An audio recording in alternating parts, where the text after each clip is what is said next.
besides monetary distribution, is stopping this fight from happening? Getting the final agreement between all the parties. At the end of the day, I can't force Usyk to fight. I can't force Tyson to fight. That's their choice.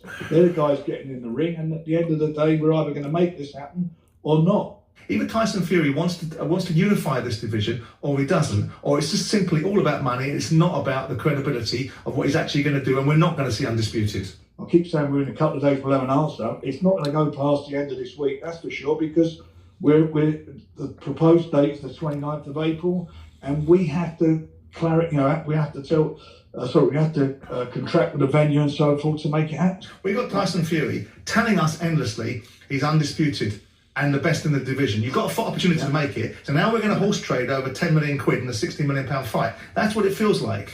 And I just don't think it's a great look. And you might not like that analogy, and you might think it's unfair, and you might not like being pulled on the radio when we've called you. But I just think that we're sitting there going April 29th for an undisputed fight. We've had Tyson Fury play hide and seek with himself last year and bring himself back into the situation, fighting Derek Chisora, which wasn't a fight that anyone particularly wanted to see. And I'm sorry, you'll say we've sold out, but again, I still don't think it was particularly wanted to see it. And we want to see Fury fight someone legit. So if he's not going to fight, if he doesn't fight Usyk, who's he fighting, Frank? Who's on the option? Wilder again? I'm not even looking. I'm not even there with that. What we're trying to do is to make it happen. We're not looking there. And as you know, and again, you hit the nail on the head, which is part of the negotiations and things that are said. You know, nobody wanted to see Chisora. That was a fallback position for us. We didn't particularly want it. But 60,000 people bought the tickets to see Tyson Fury. They didn't want to see Chisora, to see Tyson Fury. Of course. So that's his box office appeal. We'll know where we are with this. And I hope by the end, I believe by the end of the week, and I'm hoping we get it done, because no one wants to see this fight more than me, I promise you. Because you know why? No one's ever promoted the 4 belts. It's never happened. It'll be the first time, so it'll be the history-making thing. It'll be great. I believe Tyson wins the fight. I believe that's his legacy and so forth. I want it, but I can't force people into a situation unless they're comfortable. And if they're not comfortable, they're not going to be mentally right for the fight, and I wouldn't do that. Why don't you just have an arm wrestling contest with Igis Klimas of their camp? We'll see who comes out on top with that. So I'll win. So I'll do that. I'll beat him in the arm wrestling, and then we'll have to argue about something else. Okay. Shout out to Simon, man. You know, because first off, you have.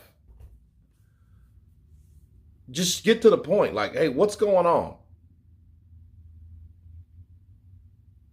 And very impressive by Simon for just asking the right questions. And if you notice, I just got through eating some sushi, so forgive me.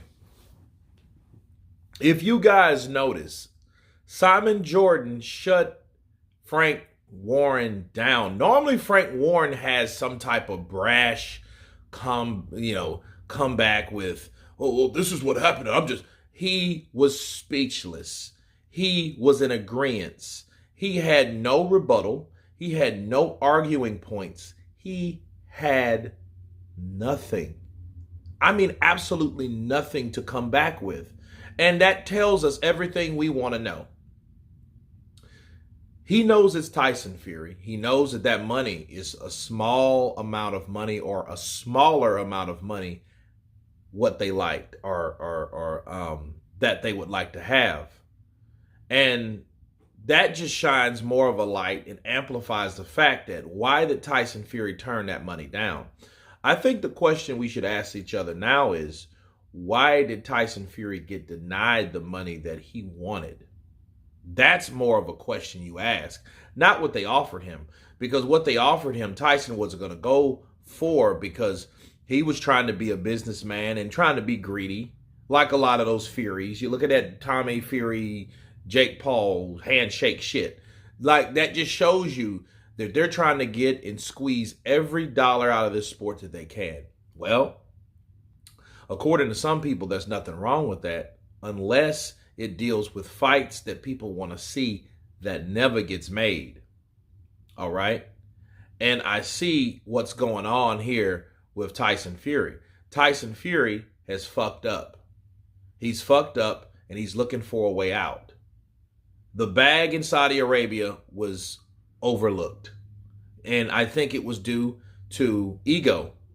See, when they turned Tyson Fury down, Tyson Fury ran off because he felt disrespected, because reality hit him. Okay? And the reality of everything is you're not a draw like other fighters. You're not the biggest draw in the heavyweight division. He might be. Just like Joshua got to get whooped a couple more times. Because as soon as Joshua knocks out Jermaine Franklin, if that happens, Joshua will be right back in the talking seat with some other big name. His name will start getting talked about, everything else. But if Tyson doesn't fight Usyk, this is going to be a problem. And I think Tyson's thing is, Tyson is trying to figure out and wait around to see what Joshua does. So don't be surprised if it's pushed back again. That's my prediction.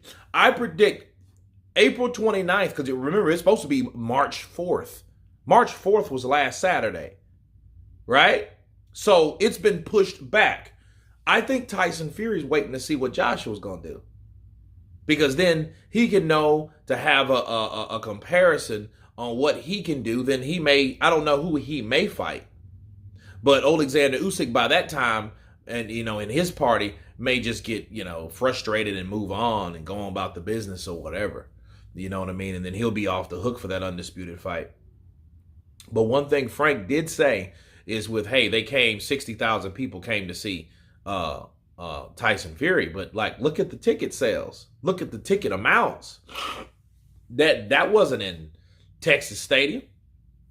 You know what I mean? That was in the UK. And people know, you guys in the UK, you guys know that you guys don't bust pockets and shit to see fights. You guys encourage public unifications, public gatherings. Stadium fights are encouraged. So what do you want to do? And you want people to come out, you make them affordable. So yeah, people are going to see a Tyson Fury fight. It's a showcase fight.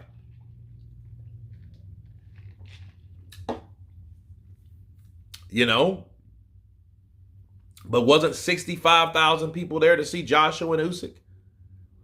Now you may argue, well, they didn't come to see Usyk by himself. No, they didn't, but they knew who the hell he was because he knocked out Tony Bellew. He's done a lot there. We can't even talk about the Chisora thing because nobody showed up.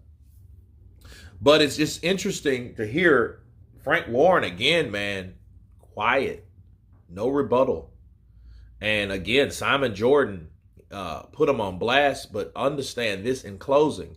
People are getting tired of the same old stuff. Do you see this frustration? This frustration is really getting to the point where people are starting to notice, yo, Tyson, are you full of shit or what? What's really going on with you? And then see, when you keep doing the same thing with different fighters that those fights never get made, people will start going, they're not going to look at those guys. They're going to look at you. Because you're the common denominator on these fights that don't get made. But anyway, you guys tell me what you think of Simon Jordan shutting down, blasting Frank Warren. Of course, please subscribe. And you guys been Counterpunch. Peace.